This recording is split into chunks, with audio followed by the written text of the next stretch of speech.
Carniel Levy cut from musical cloth, but instead making his presence known in the kitchen. My dad being who he is, it's kind of just expected that I go into music. And to be honest with you, I don't like the music industry, man. I don't like the music industry one little bit. That's what he said to me. He's gonna be a chef, and I say, sure? So how come you don't want to do music like Daddy? The London-based chef with Dad Barrington in tow, meeting up with ER at G-Jam in Portland during a recent visit.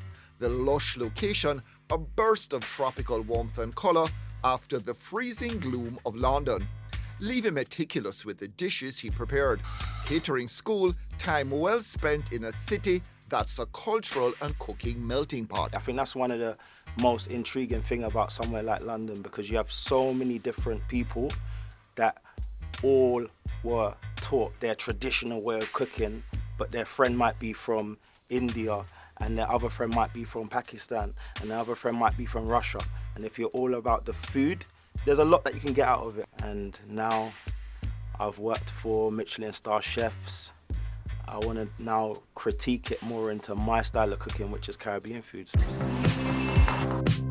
Perhaps an underrepresented cooking tradition in a very basic culinary city, but the textures and tastes of the island set to make the plate as part of 75th anniversary celebrations around the Windrush arrival of West Indians in the late 40s.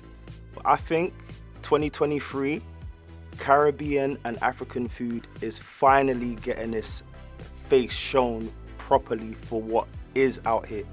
I believe that, especially talking about Jamaica, there's not many countries around the world that has so many different influences from so many different backgrounds to make something new. We have African, Indian, Chinese, Arab.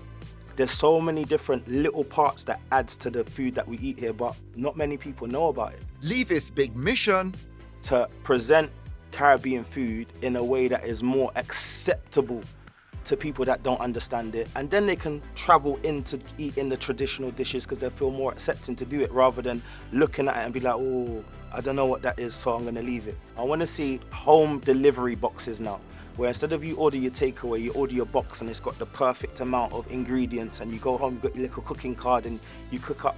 I wanna see that for Caribbean food. From doing Caribbean fusion in a restaurant, Levy now catering private events.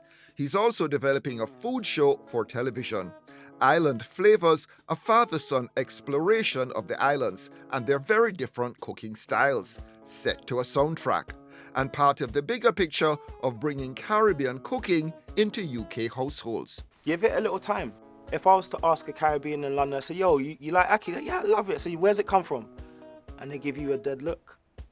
They don't know that it comes from a tree. They don't know that there's a process to do it. So my first idea was to build knowledge of the ingredients of what the Caribbean has to offer. That's where the show got its grassroots from, and now we're taking it on the road. We're gonna do Jamaica, Trinidad, Barbados, St. Lucia, and Cuba. In the culture, food and music go hand in hand. So to me, it was a no-brainer to add the two together, especially my dad being who he is. He can go to any Caribbean island and someone can relate to him in terms of music. And then when it comes to food, as long as you know what you're doing with food, you can relate to anyone as well. Whether you cook it or whether you just eat it, you can relate.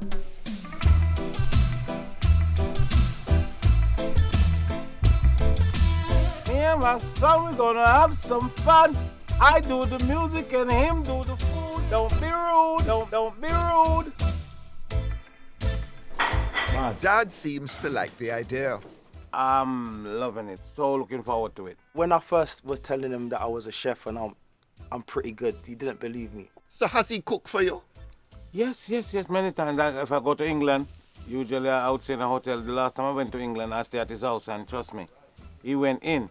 And when I go to his restaurant and I see his presentation, I was like, I don't see nothing like this. Yeah, man, he's a good one. Island Flavors, meanwhile, the nearest to a collab with his dad, Barrington's son, is likely to ever get.